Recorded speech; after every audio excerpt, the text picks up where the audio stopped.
नमस्कार मित्रगण। आज धातु रूप के अध्ययन की परंपरा में मैं लंग लकार के प्रक्रिया को लेके आया हूँ, क्योंकि इससे पहले आप भू धातु के लट लकार और लोट लकार को देख चुके हैं। तो लट, लोट, लंग और विधिलिंग ये चार लकार ऐसे हैं जिनकी प्रक्रिया कुछ एक जैसी होती है, कुछ ही सूत्र बदलते हैं। इसलिए वही विषय फिर से दोबारा आए। जैसे लट में जो आया था, अगर कुछ विषय छूट गया हो तो वो दृढ़ हो जाए। लोट में जो आया था वो कुछ विषय छूट गया हो तो वो दृढ़ हो जाए। इसलिए मैं लंग लकार को लेके आया हूँ। इसमें लंग लकार के सभी रूपों को, यानी 9 रूप जो बनते हैं 9 परस्मैपदी प्रत्यय लग के, उन सभी रूपों को हम समझेंगे। तो इसमें सबसे पहले हम लंग लकार का पहला रूप बनाते हैं। तो भू धातु से हमने लंग लकार किया। इसकी सामान्य प्रक्रिया की परंपरा, ये भू धातु हमने क्यों ले लिया, लंग लकार क्यों ले लिया, इन सब को देखने के लिए आप, या इस प्रक्रिया को और सरलता से समझने के लिए आप इससे पहले के 2 भाग में बना चुका हूँ, उन दोनों को देख सकते हैं। अगर आप चाहेंगे तो डिस्क्रिप्शन में मैं उसका लिंक दे दूंगा, वहाँ से भी आप जाके देख सकते हैं।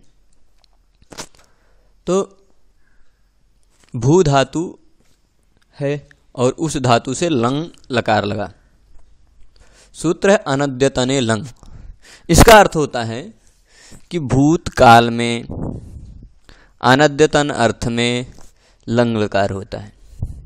आपको यह प्रश्न होगा कि अनद्यतने लंग सूत्र है और अनद्यतने लुट सूत्र है। लुट लकार में भी सूत्र है अनद्यतने लुट, पर दोनों अर्थ तो एक ही कह रहे हैं, पर एक क्या है वहाँ, इसलिए अष्टाध्यायी पढ़ना बहुत ही महत्वपूर्ण हो जाता है। अष्टाध्यायी जब हम पढ़ते हैं तो हमको पता चलता है कौन सा किस काल में है। वहाँ वर्तमान काल का अलग अधिकार है, वर्तमान काल में होने वाले सब प्रत्यय अलग कहे गए हैं, भविष्य काल में होने वाले सब प्रत्यय अलग कहे गए हैं। उसमें भविष्य काल में अनद्यतने लुट है। और भूते, तीसरे अध्याय में ये एक भूते अधिकार है, उसका भी अधिकार लगभग 33-34 सूत्रों तक है। तो भूतकाल में होने वाले दृश्य क्वनिप और सहे, मतलब ऐसे कई सूत्र, उसमें भी परोक्ष लिट है, अनद्यतने लंग है, लुंग है, ऐसे सभी सूत्र उसी में समाहित हैं। तो इसका अनद्यतने लंग का अर्थ होगा भूतकाल में जो अनद्यतन है उसमें लंग होता है। आजकल लोग ऐसे करते हैं, प्रयोग करते हैं, यह प्रयोग की गलती है, ये लोगों के अज्ञान की गलती है, पर मैं बता रहा हूँ। इसलिए आप देखिए सूत्र में क्या है, अनद्यतने लंग। सूत्र क्या कह रहा है कि जो अद्यतन ना हो ऐसे भूतकाल में लंग होता है। अद्यतन मतलब आज जो सुबह से लेके अभी तक के बीच में आपने काम किया है, वो काम आपके लिए अद्यतन है, आज का है, पर वो काम आपका भूतकाल भी है, अद्यतन भूतकाल है। तो उस जगह पर आपको लंग लकार का प्रयोग करने का अधिकार नहीं है। आपको लंग लकार का प्रयोग करने का अधिकार उसी जगह पे है जो आज का भूतकाल ना हो, कल का या कल से पहले का भूतकाल हो, उसमें ही प्रयोग कर सकते हैं। तो अनद्यतने लंग सूत्र का अर्थ आपको समझ में आ गया होगा। पर लोग कहते हैं अध्यक्षा अभवत, ये सरासर मेरे शब्दों में कहा जाए तो पाणिनि जी की हत्या है। पाणिनि जी ने जो हमारी सीमा निर्धारित कर दी है, उसी सीमा में हमको रहना है, वही हमारे भगवान हैं। तो इसलिए उन्होंने कहा कि अगर लंग का प्रयोग हमको करना है तो अनद्यतन में करना है, इसका मतलब अनद्यतन में ही करना है। अद्य का प्रयोग करके अभवत का प्रयोग करना एकदम विरोध है साक्षात पाणिनि जी का। इसके बाद भू धातु से हमने तिप प्रत्यय किया। कैसे किया? लंग करेंगे जब अनद्यतने लंग से, भू धातु को हम अनद्यतन भूतकाल अर्थ में लंग करेंगे। लंग के बाद एक एक मैं इस पहले रूप को हर एक वीडियो में पहले रूप को बहुत विस्तार से लेके चलता हूँ कि और जो 8 रूप हैं उनको बनाने में आसानी हो। तो अनद्यतने लंग से लंग कर दिया हमने भू धातु के बाद। लंग में भी देखिए, जैसे लोट में, जैसे लट में हमने केवल ल बचाया था, उसी तरह लंग में भी केवल ल बचेगा। क्या होगा? ङ की हलंतम से संज्ञा होगी, और ये अ जो है, इसमें ल में जो अ है उसकी उपदेश जनुनासिक इत से इत संज्ञा होगी, और दोनों का तत्सलोपा सलोप हो जाएगा, केवल आधा ल बचेगा। तो उस ल के जगह पे टिप तस्जिसिप्तस्थमिप वस्मस्ताताम जथा साथाम धुमिड वहीं वहीं सूत्र से टिप प्रत्यय होगा। ल के स्थान पे टिप आ गया तो क्या हुआ, भू प्लस टिप, ऐसी स्थिति तक हम पहुंच गए। अब ये जो टिप प्रत्यय है, यह टिप प्रत्यय कैसा है, सार्वधातुक प्रत्यय है। क्यों सार्वधातुक प्रत्यय क्या होता है, तो उसके लिए सूत्र बता रहे हैं, तिंसित सार्वधातुकम। सार्वधातुक प्रत्यय वो होता है जो या तो तिंग हो या तो शित हो। तो तिंग यानी तिप्त झिस इप्तस्थ इत्यादि 18 प्रत्यय तिंग कहलाते हैं, और शित प्रत्यय जिसमें श की संज्ञा हुई हो वह शित कहलाता है। जैसे भू, ये के बाद ये शप प्रत्यय है, शप प्रत्यय भी सार्वधातुक कहलाएगा। अभी यहाँ आगे मैंने सूत्र लगाया, शप प्रत्यय को सार्वधातुक कहा है। फिर से तो शप शित है, श की संज्ञा हुई है इसलिए शित है। तो शप प्रत्यय भी सार्वधातुक है, क्यों, क्योंकि वह शित है। और तिप प्रत्यय भी सार्वधातुक है, क्यों, क्योंकि वह तिंग के अंतर्गत आता है। तो भू शप टिप ऐसी स्थिति तक हम पहुंच गए। अभी नहीं पहुंचे, यह शब्द कहाँ से आया यह भी बताना बाकी है।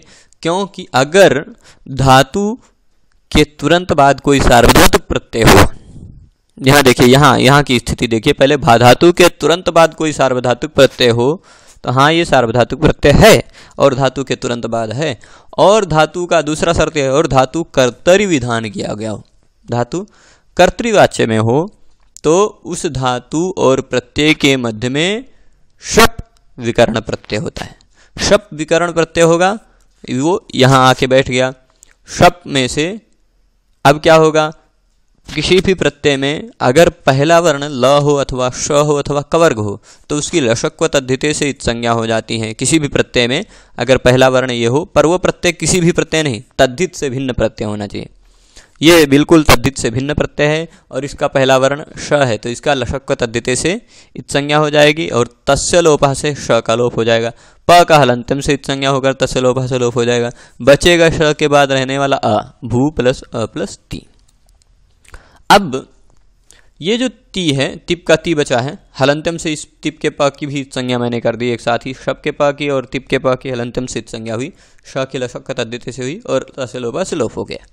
संक्षेपीकरण कर रहे हैं क्योंकि और भी बहुत बार सूत्र लगाना पड़ता। पहले तिप लगाएं, फिर तिप की हलंत्यम लगाएं, लंग में से ङ के हलंत्यम लगाएं, तस्य लोपा लगाएं। एक ही सूत्र सभी जगह लग रहा है। जहाँ भी अगर अंतिम वर्ण व्यंजन है तो उसकी संज्ञा और तस्य लोपा से लोप हो जाता है।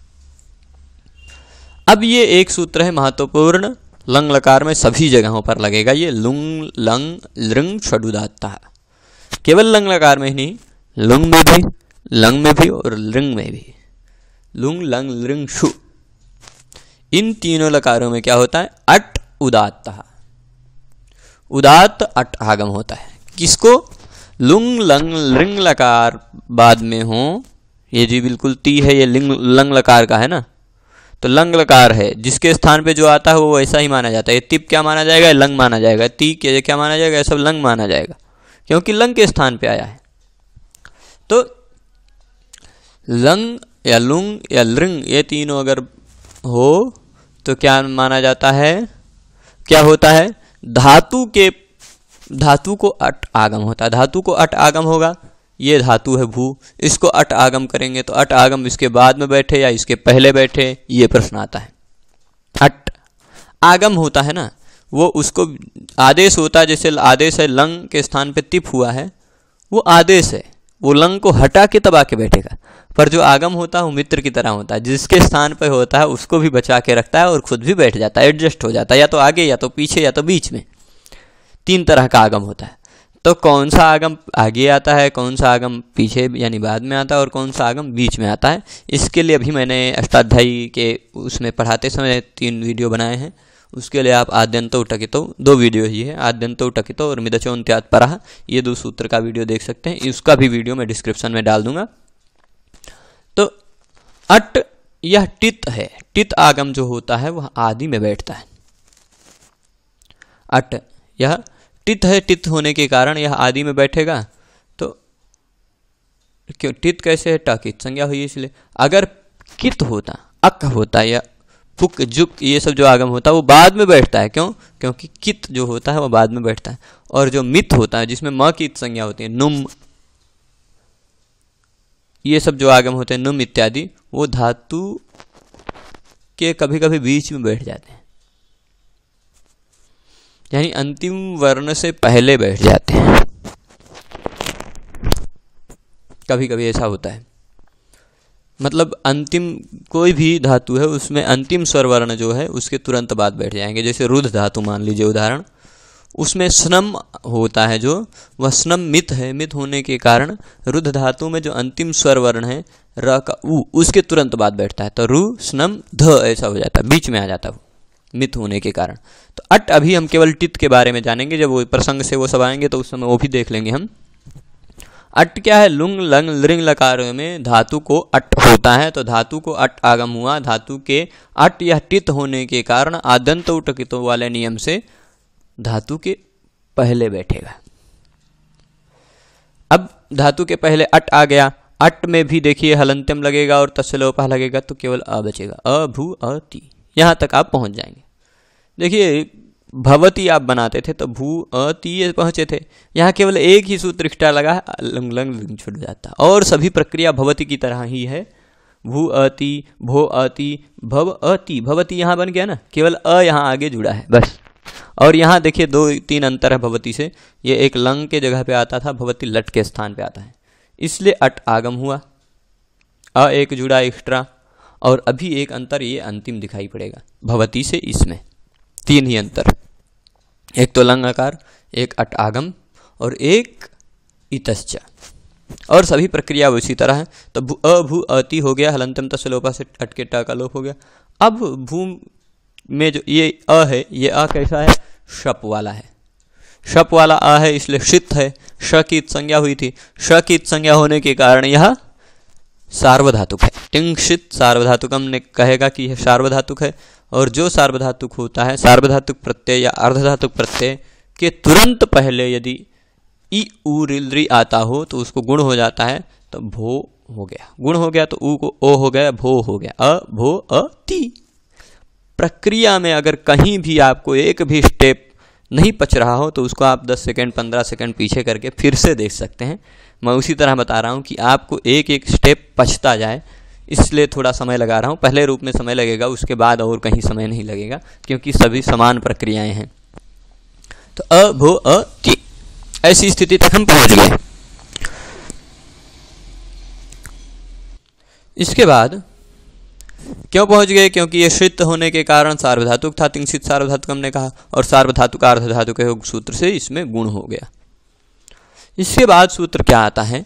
बहुत सरल है। संधि प्रकरण में हम इको यणच सूत्र के बाद, यानी इको यणच की प्रक्रिया पढ़ने के बाद कोई भी बच्चा अगर व्याकरण वाङ्मय में पढ़ने को प्रवेश करता है तो लघु सिद्धांत कौमुदी में संधि में यण संधि के बाद सीधे सबसे पहले यही सूत्र पढ़ता है, एचो यवायावा। यह सूत्र क्या कहता है? एच यानी ए ओ ऐ औ के स्थान पर आय अव आय आव हो जाता है। क्रमशः ए ओ ऐ औ के स्थान पर आय अव आय आव हो जाता है। कब? पीछे अच हो तो, यानी बाद में अच कोई भी स्वर वर्ण हो। तो हाँ, भो के तुरंत बाद स्वर वर्ण है, इसलिए भो में जो ओ है उसके स्थान पे अव हो गया, तो अभव अति, ये जोड़ देते तो भवती बन जाता, अभवती। केवल अट आगम हुआ है, भवती से एक अंतर ये दिख रहा है। फिर इसके बाद इतश्च यह सूत्र है। इतश्च सूत्र बहुत ही महत्वपूर्ण है। यह केवल लंग लकार में ही नहीं, इसको आप सभी गीत लकारों में ध्यान रखेंगे। सभी गीत लकारों में मतलब लंग, विधिलिंग, आशीर्लिंग, लुंग, लृंग, सभी जो 5 गीत लकार हैं सब में यह सूत्र लगेगा, इतश्च। छोटा सा है, 3-3.5 अक्षर का सूत्र है। ये सूत्र क्या कहता है कि गीत लकारों में मतलब लुंग, लंग, लृंग, विधिलिंग, आशीर्लिंग, इन सभी गीत लकारों में अंतिम ई का लोप हो जाता है, अंतिम ई का लोप हो जाता है। तो अभवती बना था, उसमें अंतिम ई जो है, अगर अंत में ई आता है तो उसका लोप हो जाता है इन सभी गीत लकारों में। तो ती में अंत में ई आया, कहीं भी आए, तिप प्रत्यय का ती जो बचा है उस तिप प्रत्यय का या सिप प्रत्यय का, इन सभी का क्या हो जाएगा? ई का लोप हो जाएगा इतश्च सूत्र से। अभी झी में भी ये आएगा, इसी का लोप होगा। तो ई का लोप हो गया तो अभवत, जोड़ेंगे तो अभवत। यह प्रक्रिया सिद्ध हो गई। इसमें अगर कहीं दिक्कत हो तो आप पीछे करके फिर से देख सकते हैं। इसके बाद हम दूसरे रूप में आएंगे।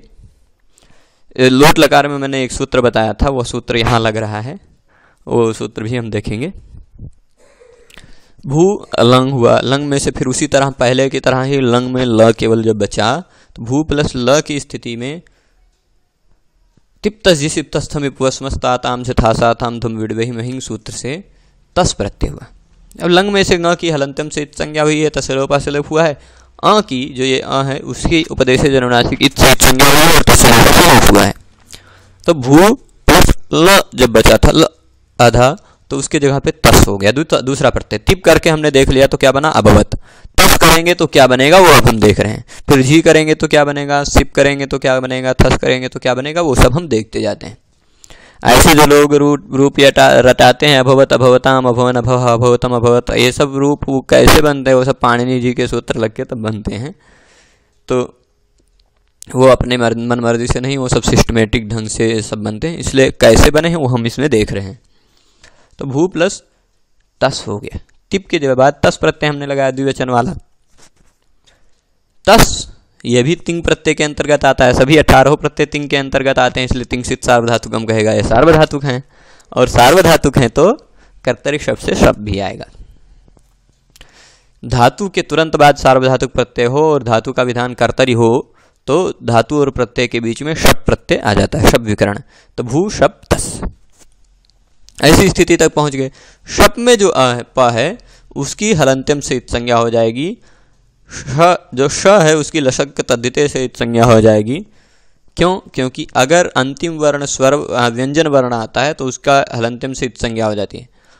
और प्रत्यय का पहला वर्ण ल हो, श हो और कवर्ग हो, पर प्रत्यय वह तद्धित वाला प्रत्यय ना हो और उसका पहला वर्ण ल श अथवा कवर्ग हो तो उसकी भी इत संज्ञा हो जाती है और तस्लोपा से लोप हो जाता है। तो इन दोनों की इत संज्ञा हो गई और तस्लोपा से लोप हो गया, तो केवल श के बाद जो अ था वो बचा रह गया।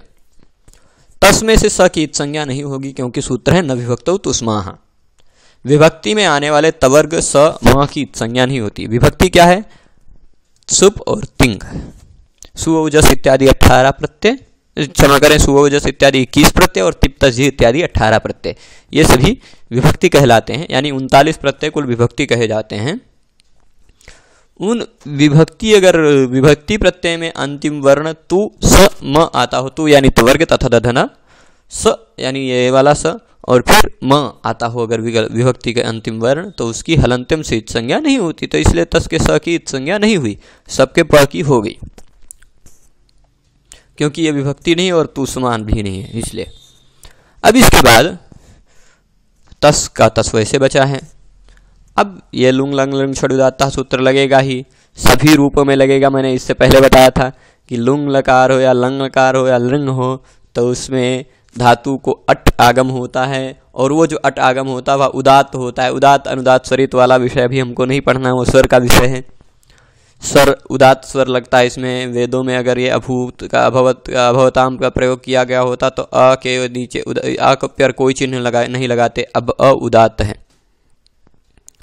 तो अब देखिए ये जो अट आगम होगा ये धातु को होगा, धातु को होगा तो धातु के पहले बैठे या बाद में बैठे, तो मैं बता चुका हूँ कि वह टित है तो आद्यंतो टकितो के नियम से टित जो अट है वह पहले बैठेगा। अब अट जहाँ भी आएगा वहाँ अट में से टा की हलंतम से इत संज्ञा होकर तस्लोपा से लोप होगा ही हर जगह, इसलिए मैंने केवल अ दिखा दिया है, पूरा अट आगम नहीं किया, अपितु केवल अ दिखा दिया। समझ लीजिए ये अट है, अट आया, अट में से ट की हलंतम से इत संज्ञा हुई और तस्लोपा से लोप हो गया, केवल अ बचा है। लुंग लंग छोड़ दाता। इसके बाद अगली स्थिति क्या होगी?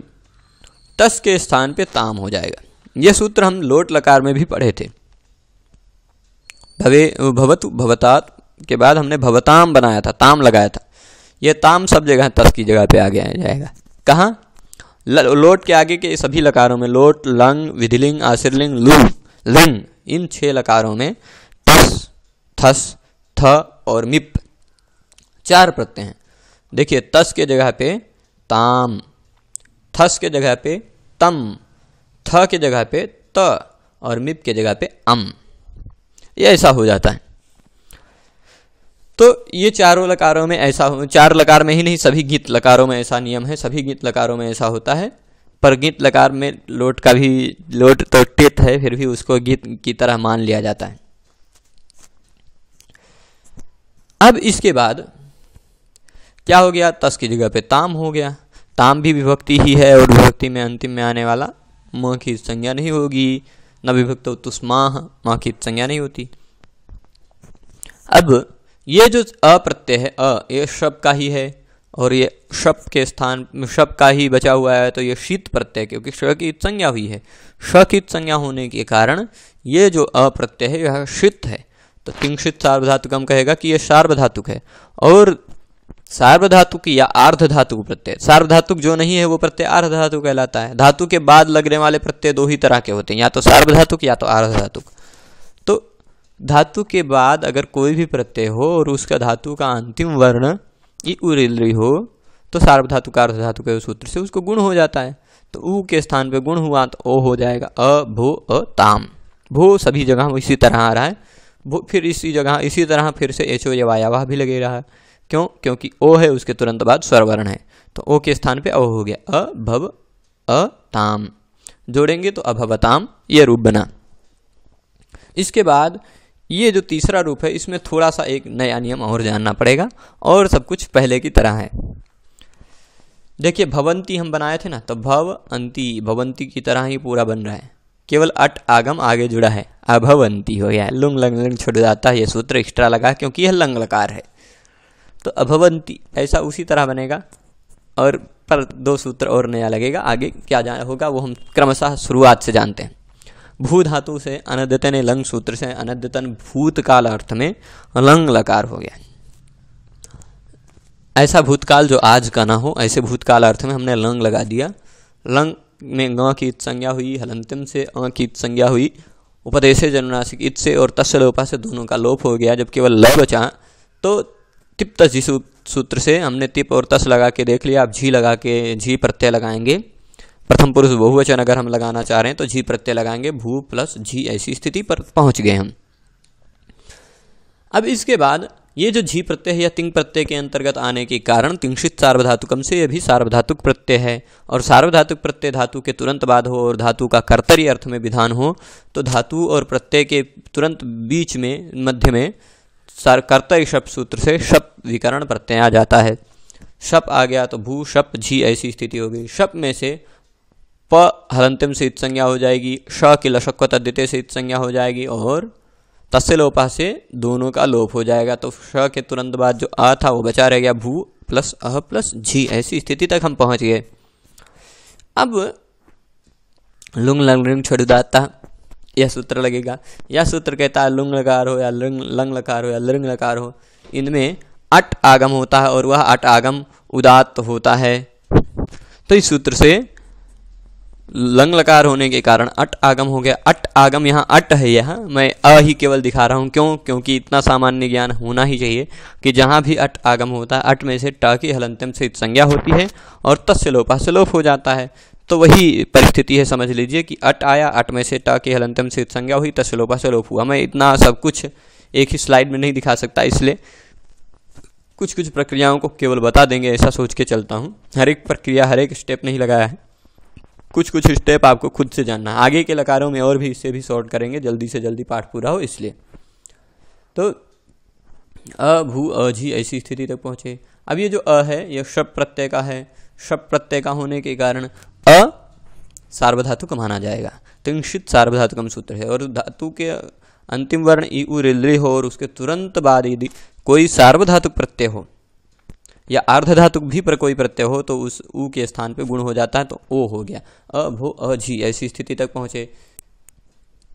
फिर पूर्ववत एचो ये वायावाह से अव होकर अ भव अ झी हो गया। क्योंकि अव होगा तो कैसे होगा? क्योंकि पीछे तुरंत स्वर वर्ण है बाद में, इसलिए अब हो गया अ भव अ झी, ऐसी स्थिति तक पहुँचे। झोंत सूत्र यह लट लकार में भी और लोट लकार में भी हम पढ़ चुके हैं। यह कहता है झी झ के स्थान पे अंत हो जाता है, झ के स्थान पे अंत होता है, तो यह झी जो आया उसकी जगह पे अंत हो गया।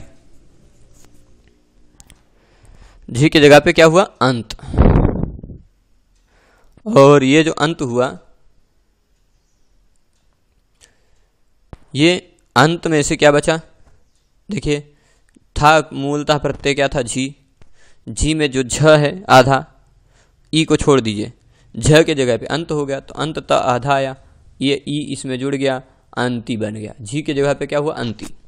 झोंता सूत्र से झ के जगह पे अंत, तो झी के जगह पे अंति हो गया। अब ये जो अंति हुआ, इस अंति में अब देखिए इसके बाद क्या होता है, ये अ है, ये भी अ है। कुछ लोग यहाँ पर अका सवर्ण दीर्घ से दीर्घ लगाना चाहेंगे, पर ऐसी बात नहीं है। यहाँ पर अतो गुणे एक ऐसा सूत्र है, अतो गुणे सूत्र से यहाँ पर पररूप हो जाएगा। पररूप होगा यानी इस अ और इस अ में जो पर वाला बाद वाला अ है वही बचेगा इन दोनों में से, तो ये वाला अ इसी में समाविष्ट हो गया, तो अ भव अंति, ऐसा या स्थिति तक हम पहुँच गए। इसके बाद क्या होगा कि एक सूत्र है इतश्च, ये मैं बताया हूँ सभी गीत लकारों में लगेगा। सभी गीत लकारों में यानी लोट में भी लग सकता था, पर लोट लकार में एक विधान नया आ गया, एरुहु। एरुहु वो ई के स्थान पे ऊ कर देने लगा, नहीं तो लोट लकार में भी ये सूत्र लग जाता। ये जो है ना इतश्च, ये सूत्र कहता है गीत लकारों में यानी लंग, विधिलिंग, आशीर्लिंग, लुंग, लृंग सभी गीत लकारों में अंतिम में आने वाले ई का लोप हो जाता है। पर लोट भी लंग की तरह है, इसलिए लोट भी गीत माना जाता है, तो वहाँ भी भवानी इत्यादि जो बनता है वहाँ ये सब नियम नहीं लगता, क्योंकि एरुह वहाँ नियम है, वो इस इतश्च को बाध लेता है। इसके बाद अभव अन, ऐसी स्थिति कैसे बनेगी, देखिए यह एक पद बन गया अभवंत। पद कैसे बना, क्योंकि सुतिंगंतम पदम, इसमें तिंग प्रत्यय जो झी है वो अंत में है, अंत। तो ये जो अभवंत पूरा बना है यह क्या माना जाएगा, एक पद माना जाएगा। पद माना जाएगा, जैसे अभी अभवन बन रहा है एक पद, ये एक शब्द बनाया, तो ये अभवंत भी एक शब्द है, ऐसा हम मानेंगे, क्योंकि इसके अंत में तिंग प्रत्यय है। इसलिए अगर पद कोई भी शब्द हो और उस शब्द के अंत में संयोग आता हो, तो ये शब्द क्या कहा जाएगा, संयोगांत शब्द कहा जाएगा, संयोगांत पद कहा जाएगा। कौन सा पद, संयोगांत पद, क्योंकि इसके अंत में संयोग है। संयोग यानी दो या दो से ज्यादा व्यंजन एक साथ आ जाएं। देखिए ये व्यंजन है, पर इस व्यंजन के पहले भी स्वर वर्ण है, बाद में भी स्वर वर्ण है, दो व्यंजन एक साथ नहीं हुए। पर यहां देखिए न और त, ये दो व्यंजनों का संयोग है, और ये एकदम शब्द के अंत में। अगर किसी भी शब्द के अंत में संयोग हो तो उस शब्द के अंतिम वर्ण का संयोगांतस्य लोपः सूत्र से अलोन्त्यस्य सूत्र के सहयोग से अंतिम वर्ण का लोप हो जाता है, तो अंत के त का लोप हो जाएगा, तो अन केवल बचेगा, जोड़ेंगे तो अभवन ऐसा रूप सिद्ध होगा। इसके बाद ये अभवन हो गया, संयोगांत ता का लोप हो गया, तो अभवन बना। इसके बाद हम क्या कहाँ जाएंगे, अगले रूप में जाएंगे, सिप प्रत्यय लगाए, तिप तस्जी लगा के देख लिया। अब सिप प्रत्यय लगाएंगे तो भू प्लस लंग हुआ, लंग में से वैसी तरह पूर्ववत हलंतम शीत संज्ञा हुई, और उपदेश से जरनासिक शीत संज्ञा हुई, तस्य लोपा से लोप हुआ। लोप होने के बाद जो ल केवल बचा, उस ल के स्थान पे तिप तस्जी सिप्तस्थम उपवस्मस्ताताम से था साताम धुमिड में सूत्र से सिप प्रत्यय हुआ। सिप मध्यम पुरुष एक वचन का प्रत्यय, सिप प्रत्यय होगा तो हलंतम शीत संज्ञा होकर तस्य लोपा से प का लोप हो जाएगा, केवल सी बचेगा, सी प्रत्यय बचा।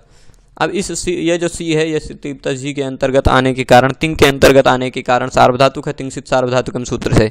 और अगर सार्वधातुक प्रत्यय बाद में हो तो तुरंत धातु और प्रत्यय के तुरंत, धातु के तुरंत बाद सार्वधातुक प्रत्यय हो तो धातु और प्रत्यय के बीच में कर्तरी शप सूत्र से शप विकरण आ जाता है, कर्तरी अर्थ में ही केवल, तो शप हो गया। उस शप में से श की हलन लशक तद्धिते से संज्ञा, प की हलंतम से संज्ञा, और तस्य लोपा से दोनों का लोप, तो अ हो गया, भू अ सी, ऐसी स्थिति तक हम पहुंच गए। अब केवल अ बचा इस शब्द का। अब इस अ सी इसी तरह भवसी बनाएंगे, देखिए जैसे भवसी बनाए थे लोट लकार लट लकार में, उसी तरह है सब कुछ रूप, पर कुछ अंतर है इसमें। क्या अंतर है वो हम सूत्रों को जान चुके हैं, पर यहाँ उस सूत्रों को लगाएंगे। सूत्र सभी ऐसे इस रूप में जितने भी सूत्र आए हैं वो सभी सूत्र हमारे पूर्व से परिचित सूत्र हैं सभी। तो इसलिए ये बहुत ही आसान होने वाला, चिंता न करें। तो इसमें अब क्या हुआ, लुंग लंग लिंग छोड़ दाता सूत्र से अट आगम हुआ धातु को, अट आगम हुआ तो ट के हलंतम से इत संज्ञा हुई और तस्य लोपा से लोप हुआ। अट आगम धातु के पहले ही बैठेगा, कोई भी टित आगम होता है जिसमें ट लगा होता वो जिससे विधान किया जाता उसके पहले बैठता है। तो धातु से विधान किया गया तो धातु के पहले बैठेगा, तो अ भू असी ऐसी स्थिति होगी। अट का अ है, यह शब का आ है। इसके बाद भू में जो ऊ है उसके स्थान पे तिंसित सार्वधातुकम से, ये शब प्रत्यय का अ है इसलिए ये सार्वधातुक है। तो भू में जो ऊ है उसके स्थान पे सार्वधातुक अर्धधातुक है, उसे गुण हो गया, भो हो गया। तो अ भो अ सी। उसी तरह भो के स्थान पे एचो यवायावा से पहले की तरह ही अव हो गया, तो अ भव अ सी ऐसी स्थिति तक पहुंच गए। और देखिए मैंने बताया है कि गीत लकारों में कहीं भी अंत में अगर ई आ रहा है तो उसका लोप हो जाता है। सूत्र कौन सा है, ये इतश्च सब जगह आएगा, तिप सिप झी। मिप में नहीं लगेगा क्योंकि मिप में एक नया नियम है, तस्थस्थ मिपाम ताम तम तामह। मिप की जगह पे अम आदेश कर देता है। वो मिप में जब अम आदेश कर देगा तो अंत में ई बचेगा ही नहीं, इसलिए वहाँ इतश्च लगाने का कोई विशेष प्रयोजन नहीं है। तो अ भव अ स ऐसी स्थिति तक हम पहुंच गए। इतश्च ने कहा कि अंत में अगर ई आता है तो उसका लोप हो जाता है। कहाँ, गित लकारों में, यानी लंग विधिलिंग आशीर्लिंग लुंग रिंग सब जगह अंत में त हो या स हो या आधा ही मिलेगा। तो ये स हो गया, इसकी जगह इसी में जो ई था उसका लोप हो गया, बचा केवल स। और स जो सो रू सूत्र से रू हो जाएगा, रा रू। स अंत में आता हो तो पद के अंत में कहीं भी स आता हो अथवा सजुस आता हो तो स को और सजुस के श को क्या हो जाता है, रू हो जाता है सजुस रू सूत्र से। तो रू हो गया, अ भव अ रू हो गया। रू में से उपदेश जनराशि की से ऊ की संज्ञा होगी, तस्य लोपा से लोप हो जाएगा, केवल र बचेगा, अ भव अ र। र के तुरंत बाद जो खाली जगह है, स्पेस जो है, उसको अवसान कहा जाता है, विरामो वसानम सूत्र से। बाद में वर्णों का जो अभाव है, वर्णानाम अभावो वसान संज्ञस्यात्, ऐसा विरामो वसानम सूत्र की वृत्ति। वर्णों का जो अभाव है, यहाँ कोई वर्ण नहीं है उसके बाद। जैसे भव के व के तुरंत बाद अ है, आ के तुरंत बाद र है, लेकिन र के तुरंत बाद कुछ वर्ण नहीं है। जो वर्णों का अभाव है उसी को अवसान कहा जाएगा। अगर र के तुरंत बाद कोई अवसान हो अथवा कोई खर प्रत्याहार का कोई वर्ण हो, ख फ छ ठ थ च ट त क प श श स, ये इतने वर्ण हो तो र के स्थान पे विसर्ग हो जाता है, खरवसानी और विसर्जन यहाँ सूत्र से। तो विसर्ग हो गया तो क्या हो गया, अ भव अ ह, विसर्ग जोड़ेंगे तो अभव ऐसा रूप बन गया। इसके बाद अगले रूप में चलेंगे, दो रूप एक साथ बनाते हैं जिससे थोड़ा और जल्दी हो। भू धातु से उसी तरह लंग हुआ, लंग में से पूर्ववत ही ल केवल बचा, भू ल ऐसी स्थिति हुई। अब इसमें भी देखिए क्या होगा, तिप्तसी सिप्थस थ से हमने थस और थ दोनों प्रत्ययों को एक साथ कर लिया। थस करेंगे तो भू प्लस थस और थ करेंगे तो भू प्लस थ, ऐसी स्थिति होगी। कर्तरी शब्द से सभी जगह शप आएगा क्योंकि थस और थ दोनों प्रत्यय सार्वधातुक हैं, तिंसित सार्वधातुकम कहे इसके कहने के कारण कर्तरी अर्थ में विधान भी है, तो शप आएगा। भू शप थस अथवा भू शप थ। शप में से उसी तरह लशक को तद्दिते श की संज्ञा, प के हलंतम से संज्ञा, केवल बचेगा अ, तस्य लोपा से दोनों का लोप होने के कारण, तो भू अ थस अथवा भू अ थ ऐसी स्थिति तक पहुंचे। इसके बाद लुंग लंग छोड़ जाता सूत्र से अट आगम होगा, कहाँ, भू धातु के आगे, भू धातु के पहले, तो क्या हो जाएगा, अ, अट का अ बचेगा, हलंतम से संज्ञा होकर ट का तस्य लोपा से लोप हो जाएगा, तो केवल अ बचेगा, अ भू अ थस अ भू अ थ ऐसी स्थिति हुई। तस थस थमिपाम ताम तम तामह, यह सूत्र कहता है गीत लकारों में तस के स्थान पे ताम, थस के जगह पे तम, थ के जगह पे त और मिप के जगह पे अम। तो थस थ मिप ये तीनों लगातार आने वाले हैं, तीनों को हम अभी देख रहे हैं। थस और थ यहीं आ जा रहे हैं। थस के जगह पे तम, तम कर दिया हमने, और थ के जगह पे हमने क्या करना है, त करना है, तो त कर दिया। अ भू अ तम किया अथवा अ भू अ त कर दिया। इसके बाद भू में जो ऊ है उसको सार्वधातुक अर्धधातुक से हमने गुण कर दिया। क्यों? क्योंकि ये अप्रत्यय सार्वधातुक है, शीत होने के कारण, तिंशित सार्वधातुकम से यह सार्वधातुक है, तो इस प्रत्यय को हमने सार्वधातुक माना, और ये सार्वधातुक अर्धधातुक से ऊ को गुण करके ओ कर दिया, अ भो अ तम अथवा अ भू अ त। एचो एवायावा से हमने अय आदेश अब ओ की जगह पे अव कर दिया, तो अ भव अ तम अथवा अ भव अ त जोड़ेंगे तो अभव तम और अथवा अभव त, ऐसा 2 रूप बना। तो इस तरह से 6 रूप बन गए। अगला रूप है मिप। मिप में भी तस्थस्थ मिपाम ताम तम तामह वाला सूत्र लगेगा ही, तो वो हम जानेंगे अभी कैसे। भू लंग हुआ, लंग में से पूर्ववत ल बचा, तो ल के स्थान पे तिप्तस्थ मिपवस्मस्ताताम छथासाथाम धुम विडवही महिंग सूत्र से मिप प्रत्यय हुआ। मिप में भी प की हलंतम से इत संज्ञा होकर तस्लोपा से लोप हो जाएगा, तो मी केवल बचा, भू प्लस मी।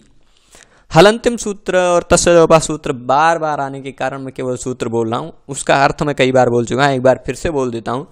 किसी भी वर्ण, किसी भी विधान का जो साधा सूत्र से विधान किया गया, उस किसी भी विधान के अंत में अगर व्यंजन वर्ण आता है तो उसकी इत संज्ञा होती है, ये सूत्र हलंतिम सूत्र कहता है। और जिसकी भी इत संज्ञा होती है उसका लोप हो जाता है, यह तस्लोपा कहता है। तो इसकी इत संज्ञा हुई और तस्लोपा से लोप हो गया, केवल ये मी बचा, भू प्लस मी, ऐसी स्थिति हुई। अब ये जो मी है ये तिंग प्रत्यय के अंतर्गत आता है, यानी तिप्तजी इत्यादि 18 प्रत्ययों के अंतर्गत आता है। इन 18 प्रत्ययों के अंतर्गत आने के कारण ये जो मिप प्रत्यय है, मी प्रत्यय, मिप का मी बचा है, यह मी क्या माना जाएगा, सार्वधातुक माना जाएगा। और सार्वधातुक माना जाएगा तो कर्तरी शब्द से कर्तरी अर्थ में धातु और प्रत्यय के बीच में शब्द विकरण प्रत्यय आ जाएगा, तो भू प्लस शब्द प्लस मीप। शब्द में जो श है उसकी लशक व तद्धिते से इत संज्ञा होगी, प है उसकी हलंतम से इत संज्ञा होगी क्योंकि अंतिम वर्ण है, और उसके बाद तस्य लोप से श और प का दोनों का लोप हो जाएगा। श के बाद जो अ है वो बचेगा, भू अ मी, ऐसी स्थिति होगी। लुंग लंग लिंग छोड़ुदाता सूत्र हम पढ़ चुके हैं। इससे लुंग लंग और लिंग इन तीनों लकारों में इन सूत्र को ध्यान रखना, इस सूत्र को ध्यान रखना। लंग मैं अभी पढ़ा दे रहा हूँ, विधि लिंग कल पढ़ाऊंगा। लुंग और लिंग को ध्यान रखना है, लुंग और लिंग में भी ये आएगा, वो अंत में पढ़ाएंगे हम। सबसे अंतिम में इन्हीं 2 लकारों को पढ़ाने वाले, लुंग और लिंग को। तो सूत्र ये ध्यान रखना है कौन से लकार में कौन सा सूत्र लगने वाला है। तो ये तीनों में लगेगा। लुंग और लंग और लिंग में धातु के पहले अ जुड़ जाता है, अट आगम होता है, वो अट आगम टित होने के कारण पहले जुड़ता है आदि में। तो अ जुड़ गया, अट का ट की संज्ञा होकर तस्लोपा से लोप होकर आ जुड़ा, तो अ भू अ मी, ऐसी स्थिति तक पहुँचे हम।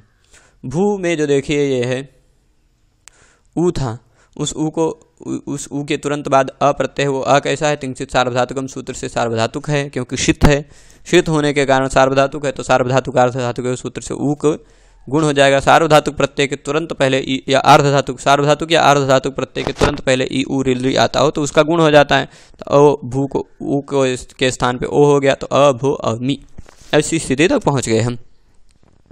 इसके बाद एचो ये वायावाह सूत्र से भो में जो ओ है उसकी जगह पे हमने अव कर दिया, अ भव अ मी। जोड़ेंगे नहीं, अभी नहीं जोड़ेंगे, अभी इसमें एक और सूत्र लगाना बाकी है, तो वो सूत्र लगने के बाद ही हम जोड़ेंगे। तो अ भव अ मी, एचो वायवाह से अव कर दिया। मी जो है उसको मी क्या है, मिप है, मिप का ही मी है, उस मी के स्थान पे तस्थस्थमिपाम ताम तम तामह सूत्र से मिप के स्थान पे हमने अम कर दिया। तस होता उसकी जगह पे ताम करते, थस होता उसके जगह पे तम करते, थ की जगह पे त करते, और मिप की जगह पे अम करते। तो मिप की जगह पे हमने क्या कर दिया, अम। तो अ भव अ अम। अब ये दोनों अ हैं, इन दोनों अ में कुछ लोग अकस्वर्ण दीर्घ से दीर्घ लगा के अभावाम ऐसा करना चाहेंगे, पर नहीं। क्या होता है, अगर प्रत्यय अम प्रत्यय हो और उसके तुरंत पहले अ ई उ रि लृ इतने वर्ण आते हो, अ ई उ रि लृ, इन वर्णों में से कोई भी वर्ण अगर प्रत्यय से तुरंत पहले आता हो और प्रत्यय अम हो तो पूर्व रूप हो जाता, अमी पूर्व से।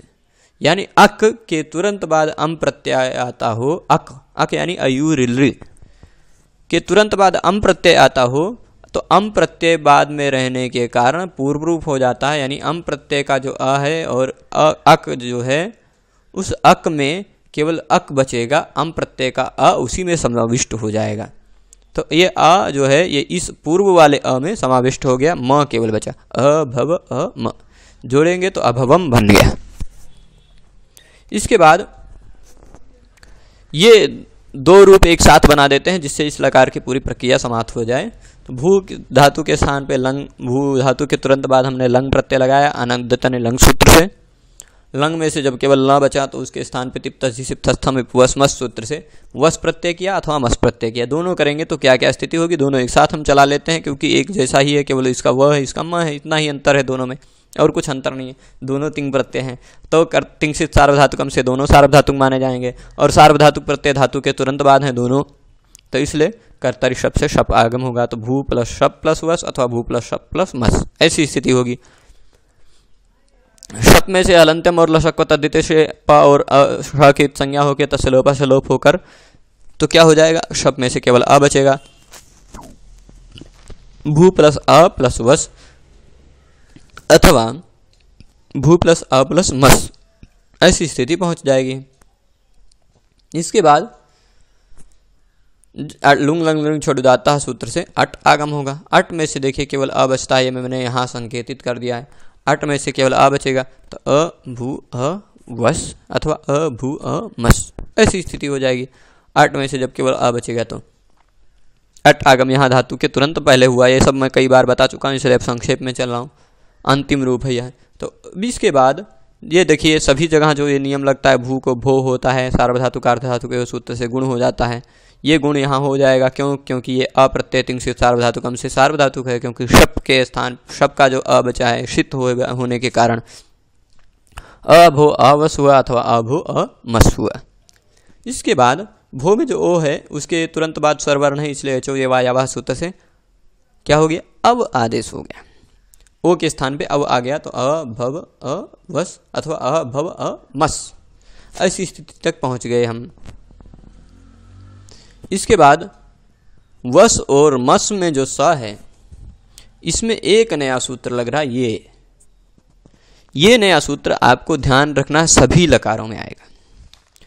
ये नया भी नहीं है, लोट लकार में हमने लगाया था इसको।